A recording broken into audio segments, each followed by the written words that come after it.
ఉత్తరాంధ్ర ప్రజలకు ఇది ఒక షాకింగ్ న్యూస్.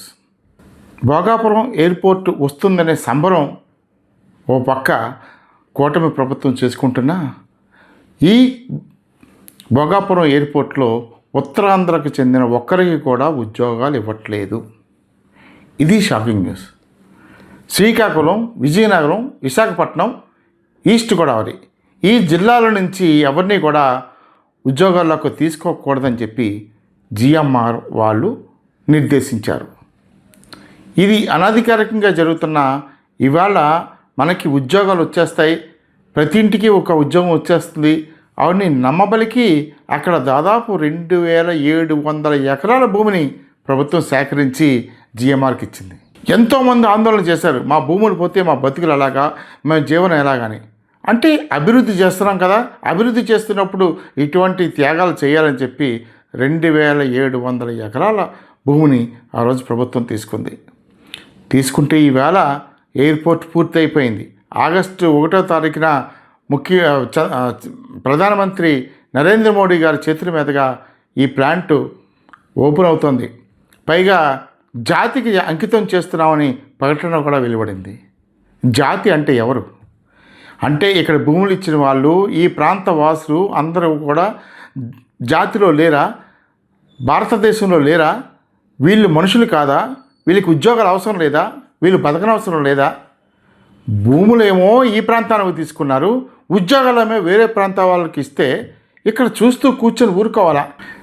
ఇవాళ ఎంత ఘోరమైన పరిస్థితి అంటే, ఈ ఒక పక్క విశాఖపట్నం ఎయిర్పోర్ట్ని క్లోజ్ చేశారు. అంటే రేపు ఆగస్టు 9వ తారీఖు నుంచి విమానాలన్నీ కూడా భోగాపురం ఎయిర్పోర్ట్ నుంచే నడుస్తాయట. సరే, కానీ అప్పుడు ఆ రోజుతోటి విశాఖపట్నం ఎయిర్పోర్ట్ని క్లోజ్ చేస్తున్నారు. ఇక్కడ దాదాపు 1000 మంది ఉద్యోగుల వరకు పనిచేస్తున్నారు. అందులో 75% ఈ కాంట్రాక్ట్ లేబరే కావడం విశేషం. ఈ కాంట్రాక్ట్ లేబర్ ఆల్మోస్ట్ ఎంతమంది ఉన్నారు? 750 మంది వరకు అక్కడ కాంట్రాక్ట్ లేబర్గా పనిచేస్తున్నారు ఒక కాంట్రాక్టర్ దగ్గర. ఇప్పుడు ఆ కాంట్రాక్ట్ని ప్రభుత్వం రద్దు చేసింది. ఆ 750 మంది బతుకులు కూడా రోడ్డు మీద పడిపోయినాయి. అక్కడ విమానం ఎగురుతుంటే ఇక్కడేమో ప్రజలు రోడ్డు మీద పడిపోయారు. ఇది పరిస్థితి, దారుణమైన పరిస్థితి. ఇప్పటికే మీరు చూశారు, విశాఖపట్నం స్టీల్ ప్లాంట్ ప్రైవేటీకరణలో భాగంగా 6000 మంది భూములు ఇచ్చిన రైతుల తాలూకా ఉద్యోగాలు తీసేశారు. మరి 6000 మంది అక్కడ రోడ్డు పడి, ఇక్కడేమో 750 మంది రోడ్డును పడి అయిపోయిన తర్వాత ఇప్పుడు కొత్తగా వచ్చిన భోగాపురం ఎయిర్పోర్ట్లో ఒక్క ఉద్యోగం కూడా ఈ ప్రాంత వాసులకి ఇవ్వడం లేదు. అది జిఎంఆర్ వెబ్సైట్ చూసి కెరీర్స్లోకి వెళ్తే మీకు అర్థమవుతుంది.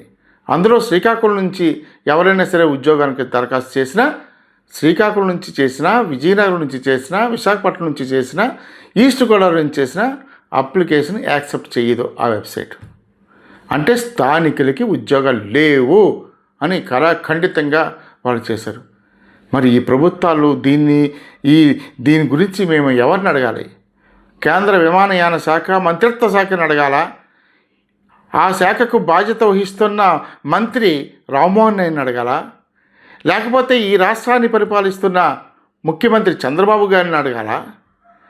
లేకపోతే ఇంత పెద్ద 2700 ఎకరాల భూమిలోని ప్రభుత్వం నుంచి అప్పనంగా కొట్టేసి ఎయిర్పోర్ట్ని నిర్మాణం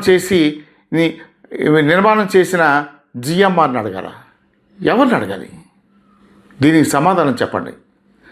మీరు ప్రజలారా, ఇక్కడ ఉత్తరాంధ్ర ప్రజలందరూ కూడా ఈ సందర్భంగా స్పందించాల్సిన అవసరం ఉంది, ప్రశ్నించాల్సిన అవసరం ఉంది. దయచేసి మీ అభిప్రాయాన్ని, ప్రభుత్వాలు చేస్తున్నవి ధర్మంగా చేస్తున్నారా, అన్యాయంగా చేస్తున్నారా అనే విషయం మీద మీరు మీ అభిప్రాయాన్ని కామెంట్ రూపంలో ఇవ్వండి. కనీసం అదైనా సరే ప్రభుత్వానికి పంపుదాం.